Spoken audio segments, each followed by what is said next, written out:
The Philadelphia summer heat pressed against the windows of my Center City apartment, like an unwanted guest. I sat on the hardwood floor of our bedroom, Marcus's phone clutched in my trembling hands, the air conditioning doing nothing to cool the fever spreading through my body. 3 months. That's how long it had been going on. I scrolled through the messages again, my vision blurring with tears that I refused to let fall. The texts between my husband and Jasmine, my best friend since college, my maid of honor, the woman who'd helped me pick out my wedding dress, were explicit, tender, and devastating in their intimacy. Can't wait to see you tomorrow. Em is working late again. Last night was incredible. I can't stop thinking about you. We need to be more careful. She almost saw us at the barbecue. The barbecue. Our 4th of July celebration. I'd been so happy that day, grilling burgers in our backyard in Mount Airy, watching Marcus and Jasmine laugh together. I'd thought nothing of it when they'd both disappeared to grab more ice. 20 minutes. They'd been gone 20 minutes. My hands shook as I set the phone down on our cream-colored duvet. Outside, the sounds of the city filtered up. Car horns, distant music, people living their normal Friday evenings. My world had just shattered, but Philadelphia kept moving. I thought back to our wedding 2 years ago at the Luz Hotel. Jasmine had stood beside me in her burgundy dress, tears streaming down her face as she held my bouquet. "You're the luckiest woman alive," she'd whispered. "Marcus is one of a kind." She'd been crying all right, probably already planning how to take him from me. The front door opened. Marcus's voice echoed through our apartment. "Babe, you home?"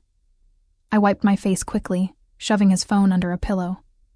My reflection in the dresser mirror showed a 32-year-old woman whose life had just imploded. Braids pulled back, makeup smudged, wearing the scrubs from my shift at Penn Presbyterian Medical Center. I looked exactly like what I was, broken. "In here," I called out, surprised by how steady my voice sounded. Marcus appeared in the doorway, still in his suit from his job at the bank. Tall, handsome, with that easy smile that had first attracted me 8 years ago at a Temple University alumni event. He loosened his tie, oblivious to the bomb that was about to detonate our marriage. "Long day?" he asked, kissing my forehead. I flinched slightly, but he didn't notice. "Yeah," I managed. "You?" "Exhausting. Client meetings all afternoon." He moved toward the closet, and I watched him. Really watched him, looking for signs I'd missed. The extra attention to his appearance lately. The new cologne. The way he'd been working late 3 nights a week. God, I'd been so blind. "Marcus," I said quietly. He turned, and something in my tone made him pause. For a second, I almost did it, almost threw his phone at him, screamed, demanded answers. But something stopped me. An idea was forming. Cold, calculating, unlike anything I'd ever considered before. "Nothing," I said instead. "I'm just tired. I'm going to take a shower." In the bathroom, I turned the water as hot as I could stand and finally let myself cry.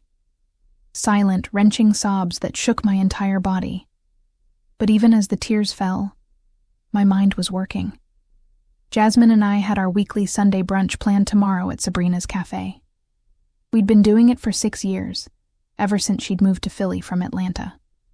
Rain or shine, every Sunday, we'd sit across from each other and share our lives. Except, she'd been sharing a lot more than mimosas with my husband. I stepped out of the shower and stared at myself in the steamy mirror. The woman looking back at me wasn't the trusting nurse who'd walked into this apartment an hour ago. She was someone new, someone harder. By the time I crawled into bed beside Marcus that night, my plan was already taking shape.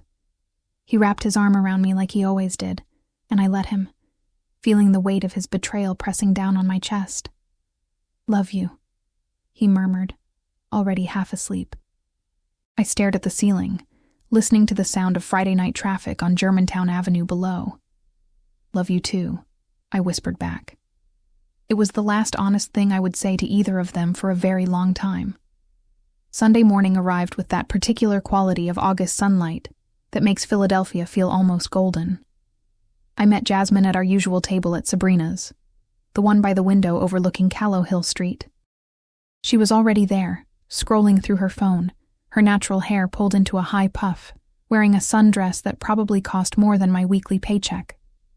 Jasmine had always been the glamorous one, a marketing executive at a tech startup, living in a trendy loft in Old City. Meanwhile, I was the practical one, the one who'd chosen a career helping people over making money. Apparently, I was also the fool. "Hey, girl!" She jumped up to hug me, and I let her, feeling the way her arms wrapped around me with what seemed like genuine affection. "You look tired. Everything okay?" "Just a rough shift," I lied, sliding into my seat. "You know how it is." The server brought our usual orders: stuffed French toast for her, challah bread French toast for me, 2 mimosas. We fell into our familiar rhythm, talking about work, the heat, her upcoming presentation. "Oh," Jasmine's eyes lit up. "I almost forgot. Remember that guy from Bumble I told you about? We're going out next Friday." I sipped my mimosa, the orange juice tasting sour on my tongue. "That's great. What's his name again?" "Derek. He's a lawyer downtown, 6'2", gorgeous smile, seems really sweet." I wondered if Marcus knew she was dating, if he cared, if this was all just a game to both of them. "How's Marcus?" she asked, and I watched her face carefully. Not a flicker of guilt, not even a hint. "He's good," I said slowly. "Actually, we've been talking about renewing our vows." Jasmine's fork paused halfway to her mouth. "Really? That's... wow. You guys have only been married 2 years." "I know, but we were thinking about doing something big for our 3rd anniversary next June. Like, a whole ceremony. I'd want you to be my maid of honor again, obviously." The words hung between us. I saw something flash across her face. Panic? Guilt? But then she smiled and it was like nothing had happened. "Of course, I'd be honored, literally." She laughed at her own joke. "Have you started planning?" "Just starting to think about it." I leaned forward, playing my part. "I was thinking the Kimmel Center, maybe. Something really elegant. What do you think?" We spent the next hour discussing venues, colors, flowers. Jasmine offered suggestions with enthusiasm, never once mentioning that she was sleeping with the groom. I smiled and nodded, making mental notes, building my trap 1 brick at a time. When we finally left the restaurant, stepping into the thick Philadelphia heat, Jasmine hugged me again. "I'm so happy for you and Marcus," she said into my shoulder. "You guys are couple goals, honestly." I pulled back and looked at her. Really looked at her. This woman I'd known for over a decade, who'd held my hand through my mother's death, who'd been there for every major moment of my adult life. "Thanks, Jazz," I said softly. "I don't know what I'd do without you." The lie came easily now. That night, after Marcus fell asleep, I lay awake planning. The vow renewal would be real. I'd already decided that. But it wouldn't be the celebration they were expecting. I thought about confronting them immediately, about divorce lawyers and splitting assets.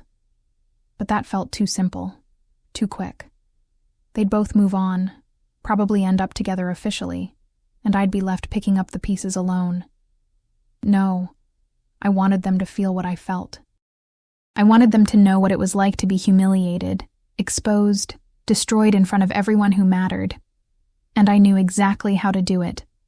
Over the next few weeks, I threw myself into planning with an intensity that surprised even me. I hired a wedding planner, booked the Kimmel Center for the following June, started a Pinterest board. Marcus seemed touched by my enthusiasm, never suspecting it was fueled by rage rather than love. "I didn't realize you wanted to do this," he said one evening, looking over venue photos with me on the couch. "Well," I said carefully, "I feel like our first wedding was so rushed. Your deployment was coming up, and we just wanted to make it official before you left." This time I want to do it right. Celebrate us properly. He pulled me close, kissing the top of my head. You're amazing. You know that? I closed my eyes, breathing in his familiar scent. Despite everything, part of me still loved him. That was the worst part. Knowing that the betrayal hadn't killed what I felt, only twisted it into something unrecognizable. My phone buzzed. A text from Jasmine. Lunch tomorrow? Need to talk about something important. My heart rate spiked. Did she know I knew? Was she going to confess? Sure, I typed back. Noon at reading terminal? Perfect. See you there. I stared at that heart emoji for a long time, wondering how she could send it so casually while actively destroying my marriage. The next day, I met her at the market, the familiar chaos of vendors and tourists providing a strange comfort. We grabbed sandwiches from Dinnick's and found a spot to stand near the bookstore. So, Jasmine said, looking nervous, I need to tell you something and you can't judge me. This was it. She was going to confess. Part of me wanted her to. Wanted this charade to end. I'm thinking about quitting my job, she blurted out. I blinked. What? I know. But I'm just so burned out. And I've been thinking, what if I started my own consulting business? I have some money saved, and I've been getting offers from former clients. We spent an hour discussing her career plans. Not once did she mention Marcus.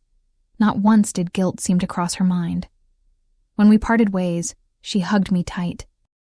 Thank you for always listening. You're the best friend anyone could ask for. I watched her walk away, her sundress swishing, her confidence evident in every step. She thought she was getting away with it. They both did. They had no idea what was coming. September arrived with cooler temperatures and the beginning of football season. Marcus and his friends gathered at our place every Sunday, filling our living room with the sounds of Eagles games and trash talk. Jasmine came too, of course. She'd been part of our friend group for years. I'd watch them during those gatherings, looking for signs of their affair. A lingering glance, a secret smile. But they were careful, almost professional in their deception. Babe, can you grab more beers from the fridge? Marcus called during halftime of the Eagles-Giants game. I headed to the kitchen, and Jasmine followed. Need help? We stood side by side, loading beers into a cooler. Through the doorway, I could see Marcus laughing with his college buddy Trevor, completely relaxed. So, the vow renewal, Jasmine said quietly. Have you set a date yet? June 14th, I replied. It's our anniversary weekend. That's perfect. And you still want me as maid of honor? I turned to look at her directly. Of course. Who else would I ask? Something flickered in her expression. Maybe shame, buried deep. But then she smiled. I'm going to make sure everything is perfect for you guys. I know you will, I said. You've always been there for the important moments. The irony wasn't lost on either of us, though only I acknowledged it internally. That night, after everyone left and Marcus passed out on the couch, I went through his phone again. The messages had gotten more cautious. They were using Snapchat now, messages that disappeared. But I'd already installed tracking software that captured everything before it vanished. The images made me sick. Photos I recognized, taken in our home, in our bed, on days when I'd been working double shifts at the hospital. I sat in our bathroom, phone in hand, reading their plans to meet up the following Thursday, while I'd be at my nursing conference in Baltimore. Whole night together finally, Marcus had written. Can't wait. Going to make it worth the wait, Jasmine had responded. I set the phone down and looked at myself in the mirror. My eyes were dry now. I'd cried so much over the past month that tears felt redundant. Instead, there was just this cold, calculating anger. I opened my laptop and pulled up my wedding planning spreadsheet. Every detail was mapped out. Venue, caterer, florist, photographer, DJ. I'd upgraded everything from our original wedding, the best of everything. The guest list alone was 200 people. Family, friends, colleagues, Marcus's army buddies, people from our church. Everyone who mattered to us would be there to watch. My phone buzzed. A text from my cousin Renee. "Girl, I'm so excited about this vow renewal. You and Marcus are legit relationship goals." Everyone thought that. Even my own family had no idea that my marriage was built on lies. October brought the first real cold snap, and with it, the dress shopping expedition. I'd invited my mother-in-law Patricia, my younger sister Dominique, and of course Jasmine. We met at an upscale bridal salon in Rittenhouse Square, champagne already waiting for us. "This is so exciting," Patricia gushed, hugging me. She was a sweet woman in her late 50s, who'd welcomed me into her family without hesitation. The thought of what this would do to her relationship with her son made me momentarily hesitate. But then I remembered the messages, the lies, the betrayal. The consultant brought out dress after dress. I tried them on mechanically, stepping out to oohs and ahs from my entourage. "That one's beautiful," Jasmine said as I modeled a fitted lace gown. She was sitting closest to the mirror, sipping champagne, playing her role perfectly. "You think?" I turned, examining myself. The dress was stunning, all intricate beadwork and elegance. Completely different from my simple first wedding dress. "Marcus won't be able to take his eyes off you," she continued. "I'll bet he won't," I thought. "Neither will you when I reveal what you've both done." "Actually," I said, making a show of studying my reflection, "I think I want something even more dramatic, something that makes a real statement." We spent another 2 hours trying on dresses until I found it, a show-stopping gown with a cathedral train and crystal embellishments that caught the light with every movement. It cost $8,000, an obscene amount that made my practical side wince. But this wasn't about practicality. This was about the perfect stage for the perfect revelation. "It's the one," Dominique breathed. My sister, just 23, still believed in fairy tales and happy endings. "You look like a queen," Patricia added, dabbing at her eyes. Jasmine stood, walking around me in a slow circle. "It's absolutely perfect. Marcus is going to die when he sees you." Our eyes met in the mirror.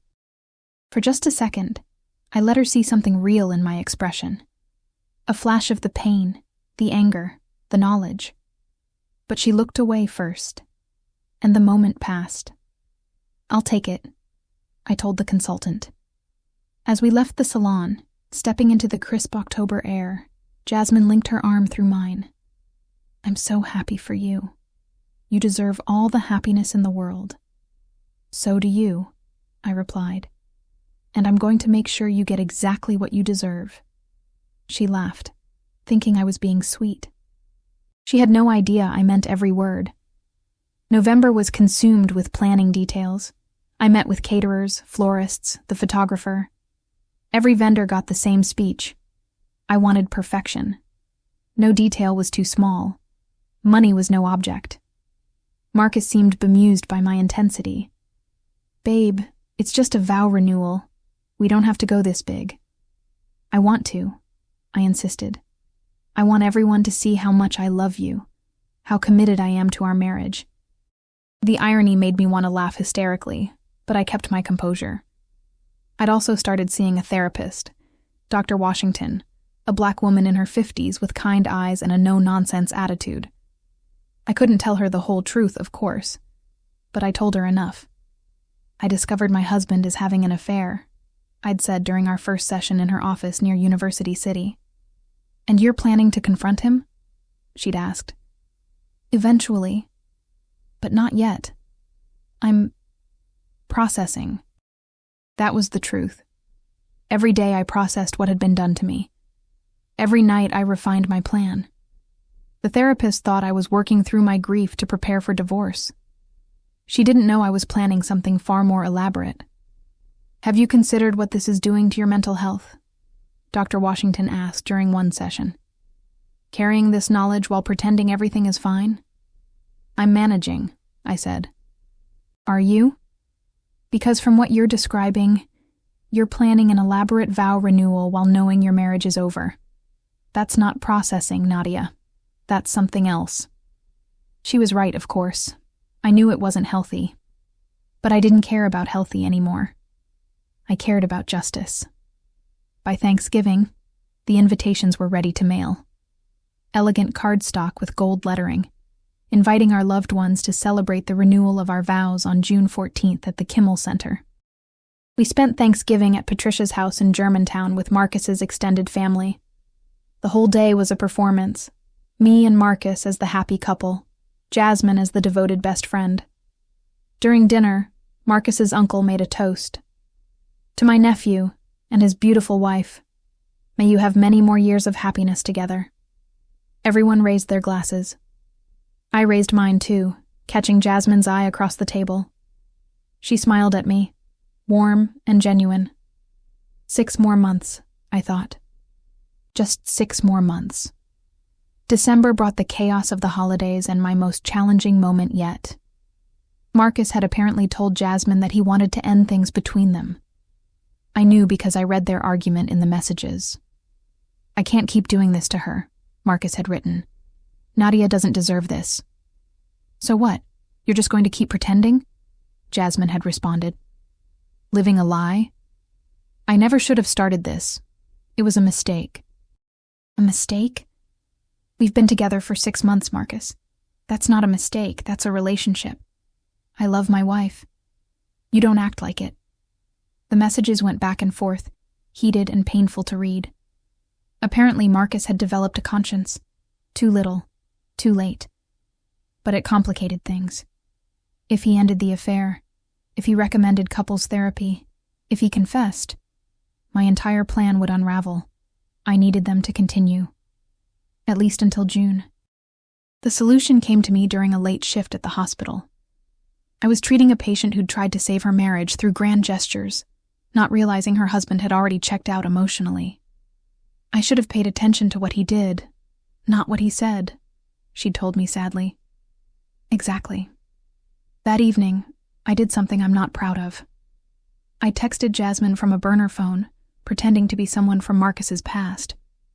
Thought you should know your boyfriend's wife is just a beard. He's planning to leave her after the vow renewal. Saw them at the jeweler's looking at rings. For you. It was a calculated risk. But I knew Jasmine. Knew her insecurities. Her need to be chosen. Her competitive nature. 2 hours later, Marcus's phone lit up with messages from her. The affair was back on. Stronger than ever. I hated myself for the manipulation. But I hated them more for forcing me to become this person. Christmas came and went. We exchanged gifts. Marcus gave me diamond earrings, probably purchased with guilt money. I gave him a watch, engraved with "Forever Yours." Jasmine came to our Christmas party, bringing expensive wine and her new boyfriend Derek, the lawyer from Bumble. Watching her juggle both relationships was almost impressive in its audacity. To the hosts, Derek said, raising his glass. Thanks for having us. To friendship, Jasmine added, looking at me. To truth, I replied, and watched confusion flicker across her face. By January, everything was falling into place. The venue was booked, the dress was being altered, the guest list was finalized. I'd even hired a videographer. I wanted every moment captured. I'd also contacted a divorce attorney, quietly gathering information about asset division and Pennsylvania law. I wanted to be prepared for what came after. Based on what you're telling me, the attorney had said, you have grounds for fault-based divorce. Adultery is still recognized in Pennsylvania. If you have proof, it could affect the division of assets. I had proof.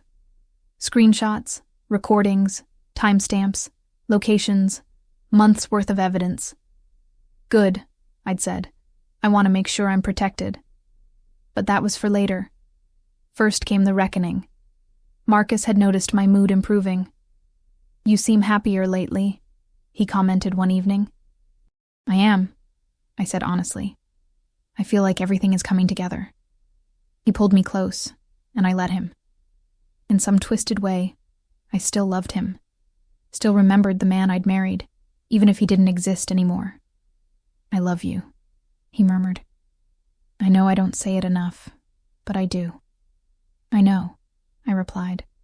"I know exactly how much you love me." The double meaning was lost on him. Jasmine and I continued our Sunday brunches. Sometimes I'd catch her looking at me with what might have been guilt. But she never confessed, never came clean. Instead, she threw herself into her maid of honor duties. She organized my bachelorette party, helped with the seating chart, gave opinions on everything from napkin colors to song choices. "I want everything to be perfect for you," she kept saying. Perfect. Yes. That's exactly what it would be. As February arrived and my vow renewal loomed just 4 months away, I finalized the last crucial detail: the speeches. Traditionally, the maid of honor gives a speech at the reception. I'd made sure Jasmine knew I expected her to give one. A real one. From the heart. "I want everyone to know how special you are to us," I told her over coffee at La Colombe. "How important you've been to our relationship." She'd agreed enthusiastically, probably already drafting lies in her head. But I had a speech prepared too. One she wouldn't see coming. I walked home that day through Rittenhouse Square, watching couples walking hand in hand, tourists taking pictures, life happening all around me. The late winter sun was weak but persistent, fighting through the February clouds. My phone buzzed. A reminder about my next therapy session. Dr. Washington had been pushing me lately. "When are you going to tell him you know?" she'd asked during our last meeting. "Soon," I'd replied. "This isn't healthy, Nadia. The longer you wait, the more damage you're doing to yourself." She was right. I could feel it. The toll of maintaining this facade, of smiling through the betrayal, of planning this elaborate revenge. But I was in too deep to stop now. The invitations were sent. The deposits were paid. The trap was set. June 14th couldn't come fast enough. March arrived with that particular kind of Philadelphia weather that can't decide if it's winter or spring. One day snow, the next day 60 degrees. The weather's indecision felt like a metaphor for my own internal state, caught between the person I used to be and whoever I was becoming. The bachelorette party Jasmine organized was scheduled for the first Saturday in March. She'd rented a party bus and planned a night out in Old City. Dinner at Budokan, drinks at Stratus Rooftop Lounge, dancing at Concourse Dance Bar. "It's going to be epic," she promised during one of our planning calls.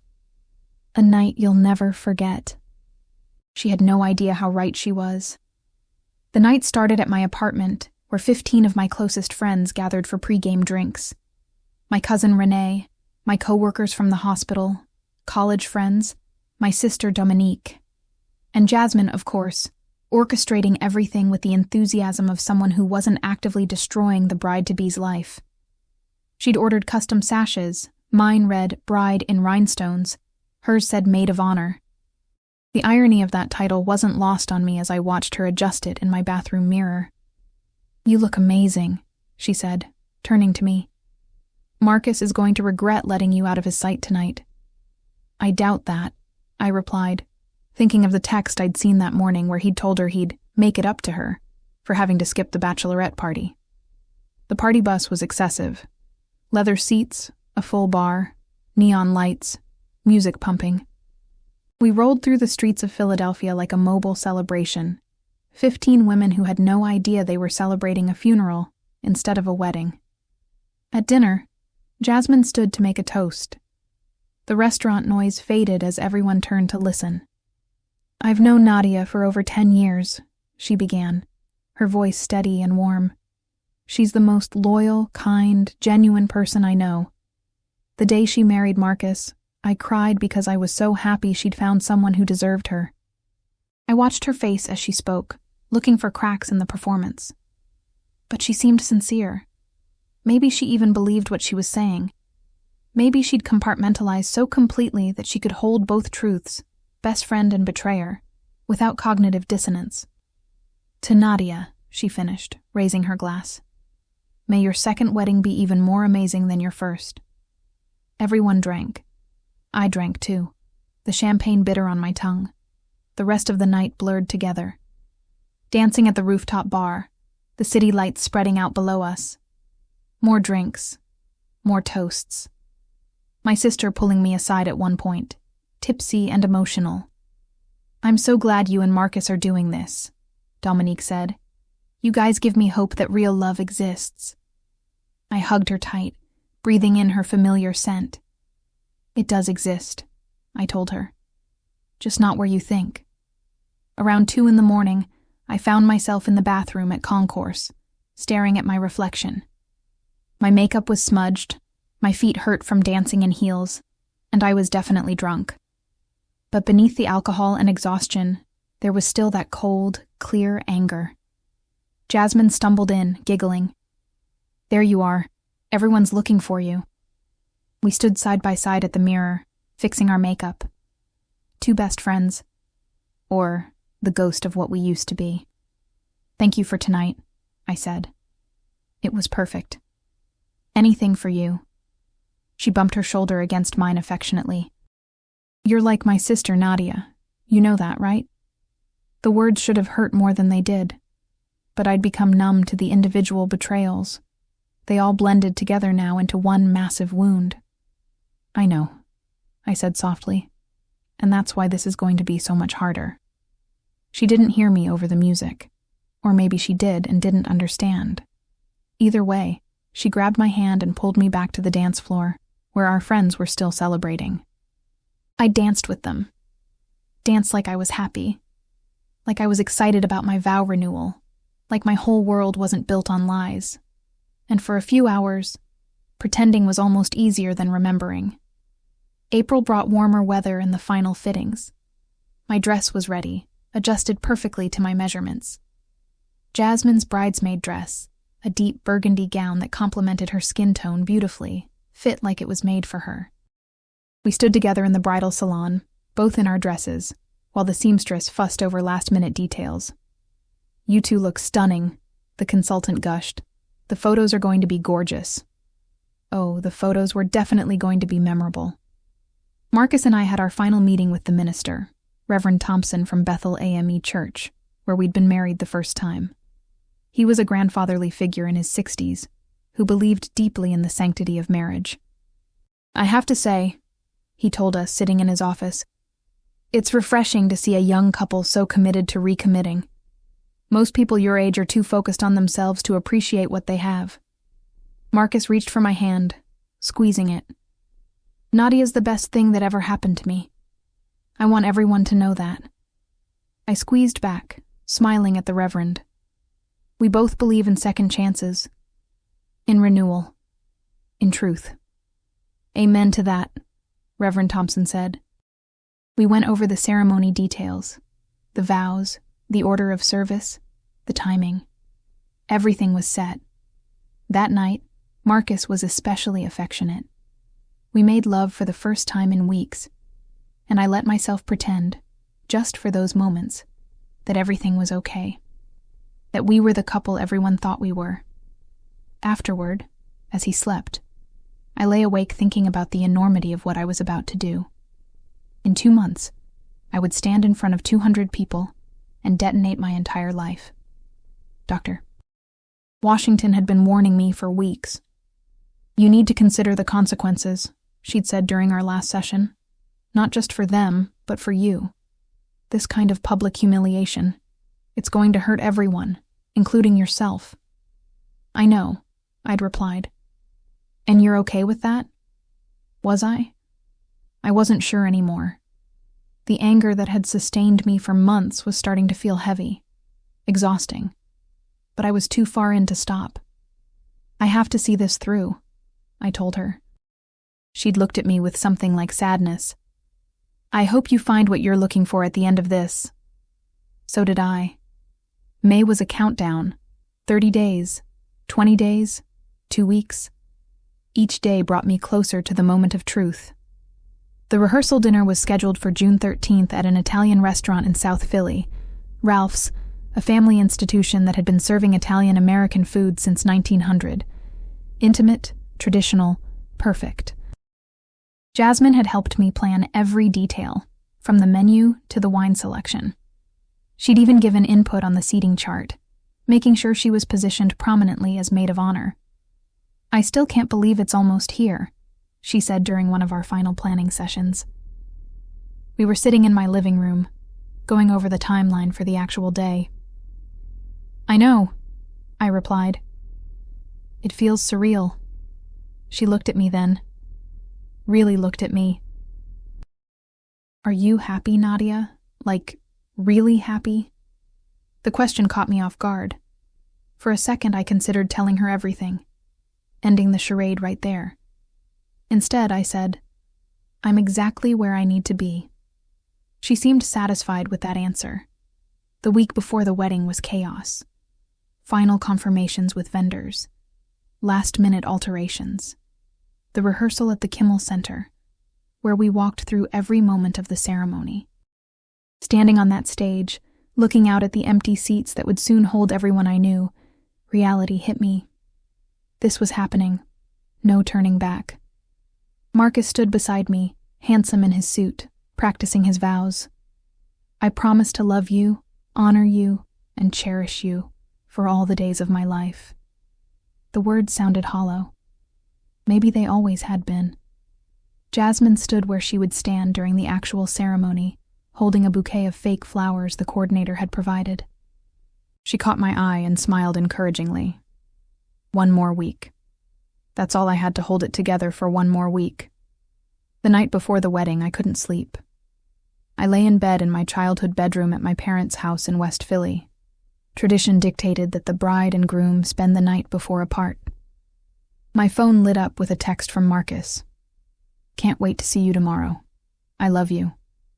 I typed back, "Love you too." Another text, this one from Jasmine. "Get some sleep. Tomorrow's your big day." I stared at that heart emoji for a long time. My mother knocked softly on my door. "You awake, baby?" "Yeah, come in." She settled on the edge of my bed, the same way she had when I was a child. My mother was 58, a retired teacher who'd raised me and Dominique alone after my father died when I was 10.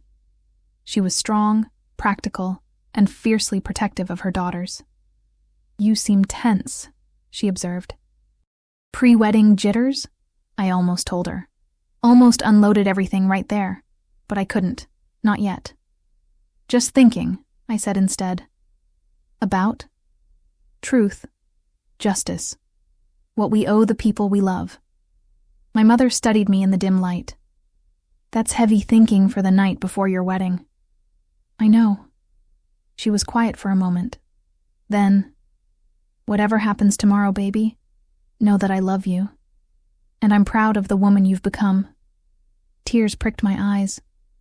"Even if I'm not the woman you think I am?"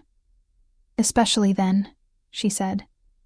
"Because the woman you are is the one who survived everything life threw at her, the one who makes hard choices, the one who stands up for herself." She kissed my forehead and left me alone with my thoughts. I didn't sleep that night. Instead, I watched the darkness fade to dawn through my childhood window, listening to the sounds of West Philadelphia waking up. Somewhere out there, Marcus was sleeping peacefully. Jasmine too. Neither of them knowing that in less than 12 hours, everything would change. My phone alarm went off at 6. The hair and makeup team would arrive at 7. The photographer at 8. By noon, I'd be in my dress, in the limo, on my way to the Kimmel Center. I got up and looked at myself in the mirror. The last time I'd see this version of myself, the one who'd carried this secret for 9 months, who'd smiled through the pain, who'd built an elaborate trap with patience and precision.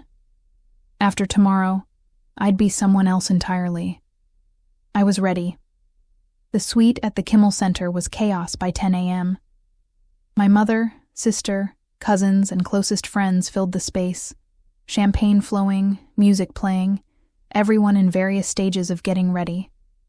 The photographer captured it all: the laughter, the tears, the intimate moments of women preparing for a celebration. Jasmine was there too, of course. Already in her burgundy dress, helping zip up my cousin's gown, fixing someone's makeup, playing her role to perfection.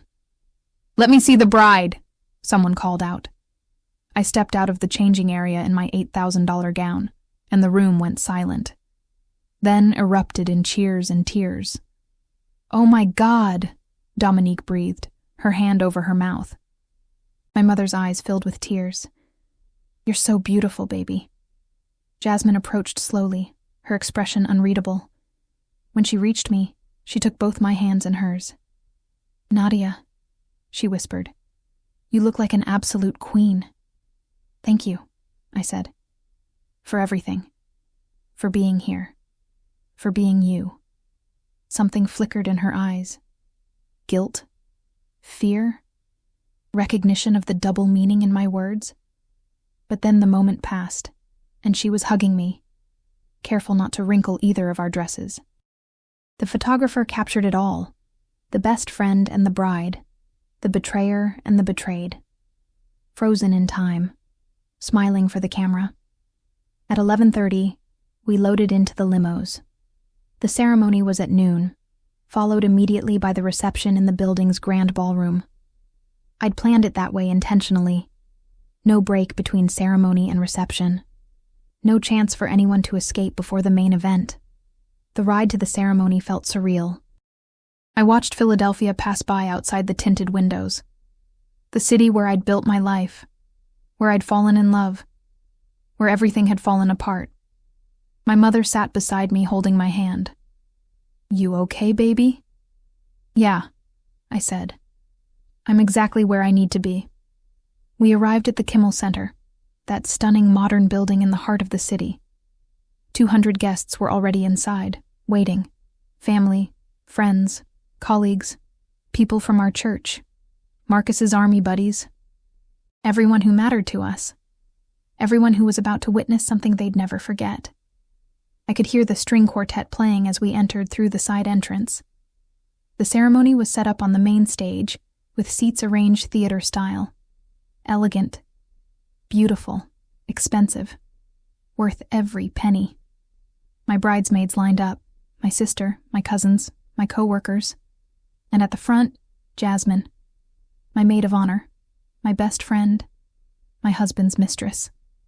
"Ready?" the wedding coordinator asked. I took a deep breath. More than ready. The music changed, my entrance song. The doors opened, and I walked toward my future. The walk down the aisle felt endless and instantaneous all at once. 200 faces turned toward me, expressions of joy and admiration reflecting back the image they all believed. The happy bride, renewing her vows with her devoted husband, surrounded by love. Marcus stood at the altar in his black tuxedo, tears already streaming down his face. To everyone watching, they were tears of joy. Only I knew they might be something else.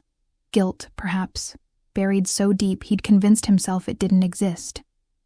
Reverend Thompson smiled warmly as I reached the stage. My father's brother, Uncle James, placed my hand in Marcus's before taking his seat. Marcus squeezed my fingers, and I squeezed back. "Dearly beloved," Reverend Thompson began, his rich voice filling the hall. "We are gathered here today to witness the renewal of vows between Marcus and Nadia Johnson. It is a rare and beautiful thing when a couple chooses to reaffirm their commitment before God and community." I scanned the audience while he spoke. My mother in the front row, dabbing her eyes. Marcus's mother beside her, beaming with pride. Friends I'd known for years, colleagues from the hospital. People who'd celebrated our first wedding, who'd never suspected what was happening behind closed doors. And there, in the third row, Derek, Jasmine's boyfriend. The lawyer who had no idea his girlfriend was sleeping with the groom. "Marriage," the Reverend continued, "is built on trust, honesty, and faithfulness. It requires both partners to honor the sacred covenant they've made before God."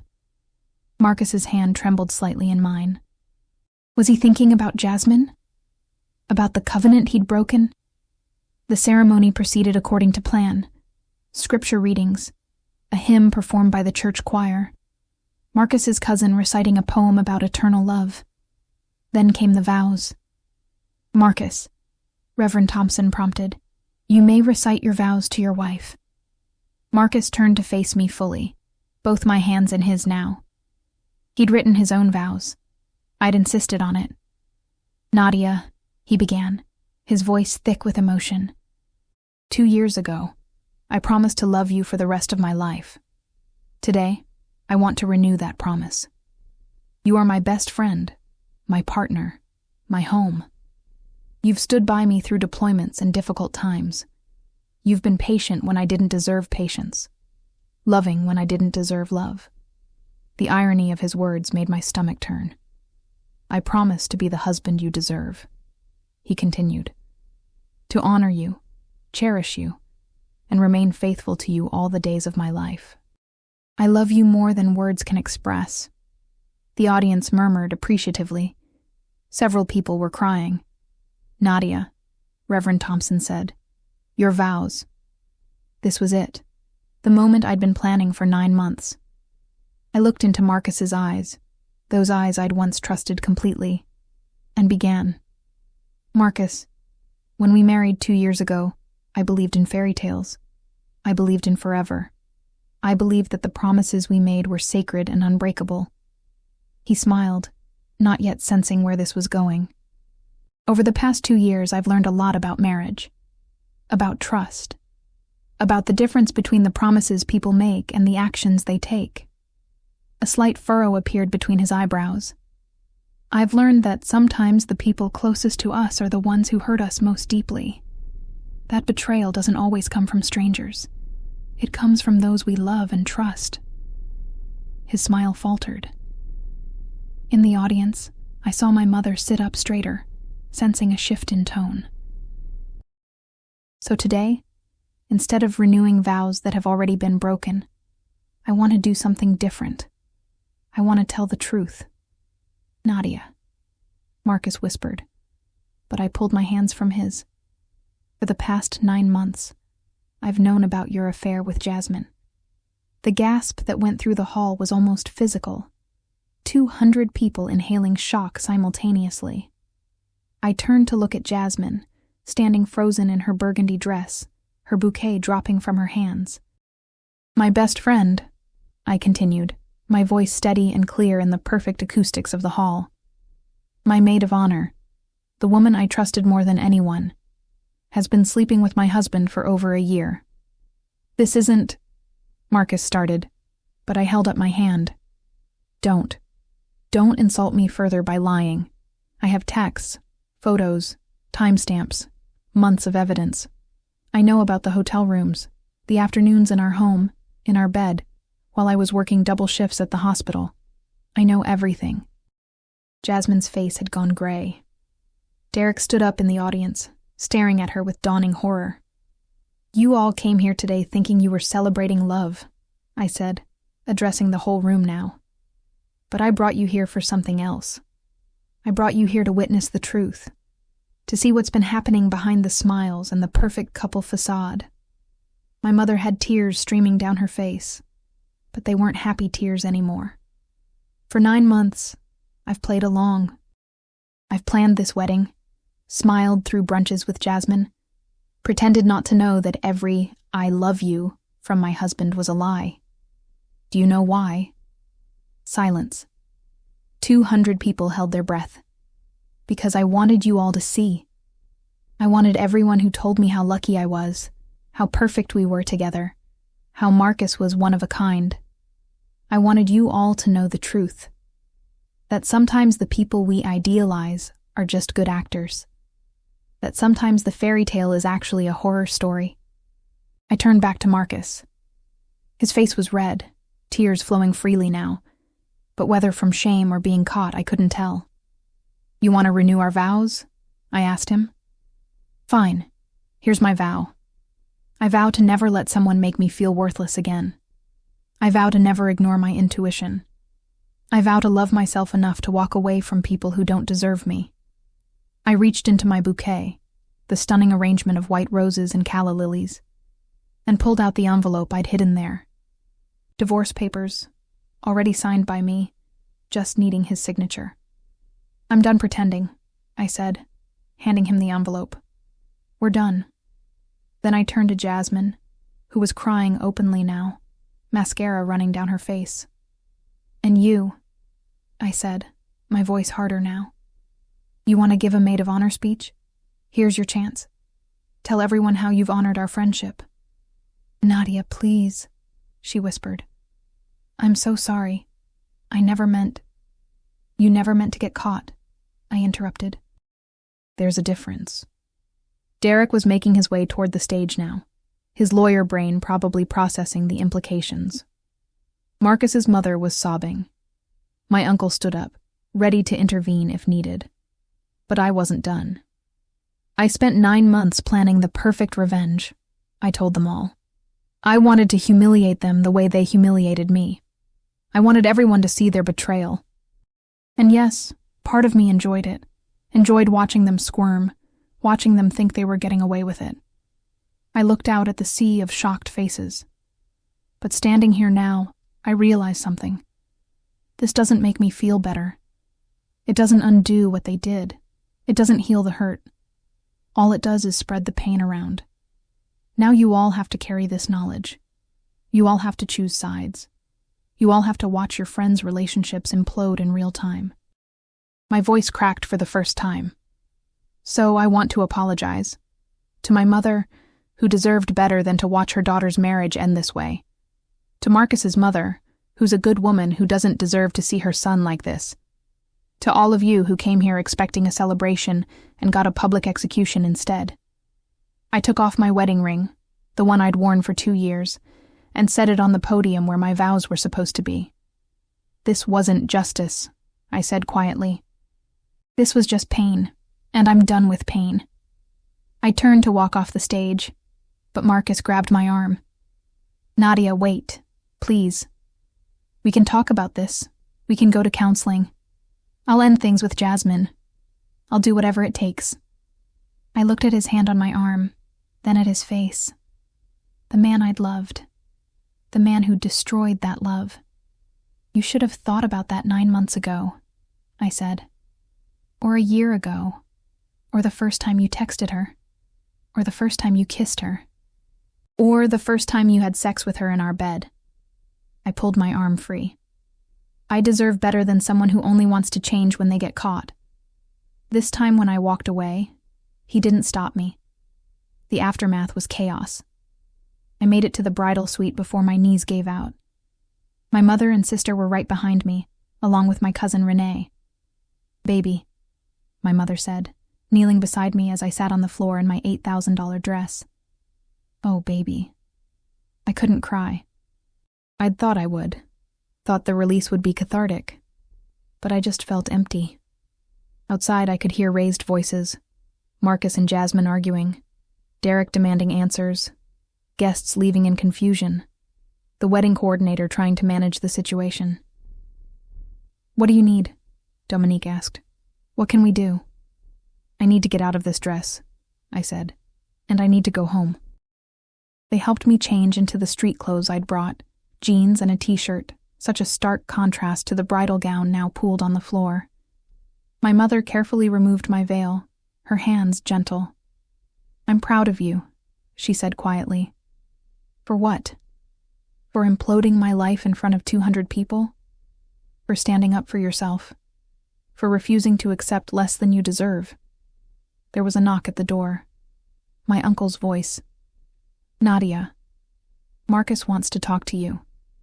"Tell him to sign the papers," I called back. "That's all the conversation we need." More muffled voices. Then, "Jasmine wants to apologize." I laughed. A harsh, bitter sound. "Tell her the time for apologies was 9 months ago. Or 6 months ago. Or 3 months ago. Tell her it's too late now." My sister helped me gather my things. My phone, my purse, the bouquet I'd carried down the aisle. On impulse, I grabbed the divorce papers from where Marcus had dropped them on the stage floor. "Let's go," I said. We left through the side entrance, avoiding the main lobby where guests were still congregating. My mother's car was in the parking garage. We drove in silence through downtown Philadelphia, past the Liberty Bell, past Independence Hall, monuments to freedom and new beginnings. When we got to my parents' house in West Philly, I finally broke down. Sitting on my childhood bed, still in my jeans and t-shirt, I cried. Deep, wrenching sobs that seemed to come from somewhere ancient and primal. My mother held me the way she had when I was a child. My sister sat on my other side, her hand on my back. They didn't say anything, didn't try to make it better or tell me it would be okay. They just sat with me in my pain. The next few days were a blur. The story spread through social media. Guests had recorded parts of my speech on their phones and it went viral. Bride exposes cheating husband and best friend at vow renewal became a trending topic. My phone wouldn't stop ringing. News outlets wanted interviews. Dr. Phil's people called. Women I'd never met sent messages of support, calling me a hero, an inspiration, a goals. But I didn't feel like any of those things. I felt like someone who'd burned down her life and was still standing in the ashes, trying to figure out what to do next. Marcus moved out of our apartment. His mother called, crying, apologizing for her son. I told her it wasn't her fault, that we don't get to choose who our children become. Jasmine tried to reach out multiple times. Texts, calls, a letter delivered to my parents' house. I read the letter once, her words of apology and explanation and justification. Then I burned it. Derek dumped her, according to mutual friends. She'd lost her relationship and her best friend in one day. Part of me, the vindictive part, felt satisfied. But mostly, I just felt tired. Dr. Washington had been right. The public humiliation hadn't healed me. If anything, it had opened the wound wider, exposed it to everyone, made it impossible to hide or ignore. "How do you feel?" she asked during our first session after the wedding. "Empty," I admitted. I thought I'd feel victorious, like I'd won. But there are no winners here, just casualties. "What do you think you were really looking for?" she asked gently. I thought about it for a long time. Validation, I guess. I wanted everyone to see that it wasn't my fault, that I was the victim, that they were the villains. And now that everyone knows? Now everyone knows, I repeated. And I'm still hurt, still betrayed, still picking up pieces. The only difference is now I've hurt other people too. She nodded. "What's next for you?" That was the question, wasn't it? What comes after you destroy your marriage in front of 200 people? After you become a viral cautionary tale? After you've burned every bridge? 3 weeks after the wedding that wasn't, I went back to work at Penn Presbyterian. Walking through those familiar halls felt surreal, like I was the same person but fundamentally different. My coworkers didn't know what to say. Some hugged me, some avoided eye contact. Everyone had seen the videos, read the stories. I was famous for all the wrong reasons, but work was good, work was normal. In the ER, nobody cared about my personal drama. They just needed a competent nurse who could start IVs and manage triage and save lives. I threw myself into it. Extra shifts, double shifts, anything to avoid going home to my parents' house, to avoid the empty space where my marriage used to be. One night, around 2 a.m., and I was treating a woman who'd been in a car accident. Minor injuries, mostly scared. Her husband sat beside her bed, holding her hand, whispering reassurances. 23 years, she told me while I checked her vitals. Been married 23 years. Never spent a night apart until tonight. That's beautiful, I said automatically. It's work, she corrected. Love is beautiful. Marriage is work, hard work. You have to choose each other every single day, even when it's difficult. After my shift, I sat in my car in the hospital parking lot as dawn broke over the city. I thought about choice, about how Marcus had chosen Jasmine over me, day after day for months, about how Jasmine had chosen betrayal over friendship, about how I'd chosen revenge over dignity. We all make choices. Some are made in moments of passion or weakness. Some are calculated and planned, but we all have to live with the consequences. My phone buzzed. A text from an unknown number. I know you probably don't want to hear from me, but I need you to know that I'm sorry. Not sorry I got caught. Sorry for what I did. You deserved better. Jay. I stared at the message for a long time. Part of me wanted to respond, wanted to tell her exactly how much she'd hurt me, how much damage she'd caused. But what would be the point? I deleted the message and blocked the number. By June, I'd moved into my own apartment in Fishtown. Small, 1 bedroom, nothing fancy. But it was mine. No memories of Marcus, no ghosts of who we used to be. The divorce was proceeding. Marcus had signed the papers the day after the wedding. He'd been cooperating with everything, the asset division, the settlement. His lawyer said he just wanted it over with. So did I. On what would have been our 3rd anniversary, I walked along the Schuylkill River Trail, watching the summer sun set over the Philadelphia skyline. The city looked beautiful, all golden light and promise. My phone rang. My mother. How are you doing, baby? I'm okay, I said. And surprisingly, it was true. Not great, not healed, but okay. Your sister wants to know if you'll come to Sunday dinner. I'll be there. After we hung up, I kept walking, past runners and cyclists and other people living their lives. Anonymous, unknown. Just another person in a city of millions. The viral videos had faded from social media. New scandals had taken their place. I was old news now, which was fine with me. I thought about the woman I'd been a year ago. Trusting, optimistic, naive. I couldn't go back to being her even if I wanted to. That version of me had died the day I found those texts. But maybe the woman I was becoming was stronger. Wiser. More careful with her heart, yes. But also more true to herself. I didn't regret exposing them. They deserved to be held accountable for what they'd done. But I did regret the way I'd done it. The spectacle, the cruelty, the collateral damage. If I could do it over, I'd like to think I'd handle it differently. A private conversation. Dignity instead of destruction. But I wasn't sure. Pain makes us do things we never thought possible. As the sun disappeared behind the city skyline, painting the sky in shades of orange and purple, I made myself a promise. The same promise I'd made on that stage in front of 200 people. But this time, I meant it differently. I vowed to love myself enough to never accept betrayal again. I vowed to trust my intuition. I vowed to build a life based on truth, even when the truth hurts. And I vowed to let this be the end of the story, not the beginning of a vendetta, not a chapter in an ongoing war, but the final page of something painful that taught me who I was and what I deserved. My phone buzzed again. A notification from the dating app Dominique had convinced me to download. You have a new match. I almost deleted it. Almost swore off relationships entirely. But then I thought about that woman in the ER, married 23 years, still choosing her husband every day. Love was still possible, just not with people who couldn't choose me back. I opened the app and looked at the match. A teacher from West Philly. Nice smile.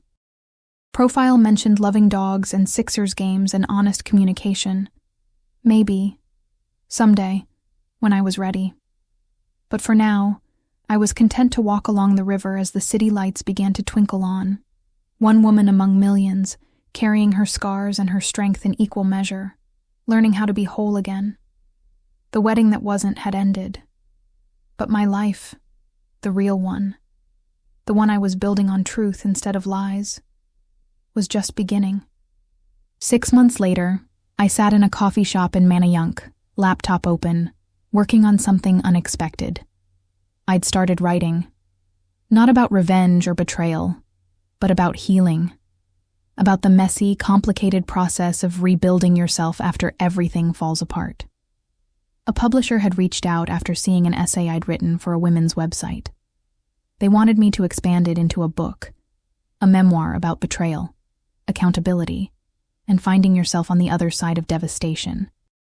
I don't want it to be about them, I told my editor during our first call. I want it to be about becoming the person who could survive them. And that's what I was writing. The real story. Not the viral video version, but the human version. The version where the protagonist wasn't a hero or a villain, just a woman trying to figure out how to live with integrity in a world that doesn't always reward it. My phone buzzed. A text from Dr. Washington. Proud of you, see you Tuesday. Another text from Dominique. Dinner Sunday? Bringing someone I want you to meet. Just a friend, I promise. And one from my mother. Love you, baby. Don't work too hard. I smiled, typing responses to each of them. Outside the coffee shop window, Philadelphia moved through another Saturday afternoon.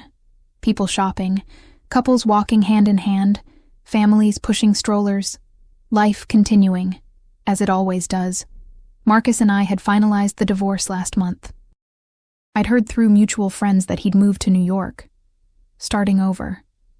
I hoped he'd learned something from all of this. I hoped he'd become a better person. But ultimately, that wasn't my concern anymore. Jasmine had apparently moved back to Atlanta. We had no contact, no closure, no final conversation. Some stories don't end neatly. Some relationships just end. I'd made peace with that. Looking down at my laptop, I read the last paragraph I'd written. They say the best revenge is living well. But I've learned that revenge, even when it feels justified, never heals the wound. What heals is choosing yourself. What heals is building a life so full of authenticity and purpose that the betrayal becomes just one chapter, not the whole story. What heals is realizing that their choices were about them, not about your worth. What heals is time, therapy, tears, and the slow, unglamorous work of putting yourself back together, piece by piece, until you look in the mirror and recognize the woman staring back. Not who you were before, but who you've become because of what you survived. I saved the document and closed my laptop. The book would be finished when it was ready. For now, I had a life to live, a real one, built on truth and self-respect, and the understanding that I deserved better than settling for people who couldn't fully choose me. My phone buzzed one more time, an alert from the running app I'd started using. Ready for your Saturday run? I packed up my laptop and headed out into the crisp autumn air. The Manayunk Canal Trail beckoned, golden leaves falling around me as I started to run. One foot in front of the other, one day at a time. One choice after another, building a life worth living.